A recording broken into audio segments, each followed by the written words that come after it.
Yes inspector, you are right. तो एक गुन्हेगारच आहे, पण स्वतःचा. म्हणजे इनिशियल ऑब्झर्वेशनवरून माझ्या हे लक्षात आलंय की ही एक स्क्रिझोफेनियाची केस आहे, ज्यामध्ये पेशंट हा डिप्रेस असतो.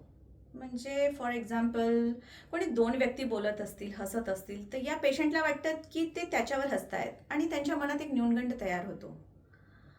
आपण कोणालाच आवडत नाही, आपल्यावर कोणीच प्रेम करत नाही, अशी भावना त्यांच्या मनामध्ये घर करून बसते आणि मग हे पेशंट आत्महत्या करण्यास प्रवृत्त होतात. पण मला हे कळत नाहीये की तुम्ही त्याला का अरेस्ट केलंय. अच्छा, ओके. म्हणजे त्याच्या हातावर जे चाकूचे वार आहेत त्याच्यावरनं तुम्ही हे कन्क्लुजन काढलंय की समोरच्याला मारताना त्याच्या हातावर ते चाकूचे वार झाले असतील. पण असं नाहीये, कारण की तो एक निष्पाप आणि मेंटली डिस्टर्ब पेशंट आहे. That's it. हां, आपण एक काम करू शकतो की त्याला 2 दिवस अंडर ऑब्झर्वेशन ठेवूया.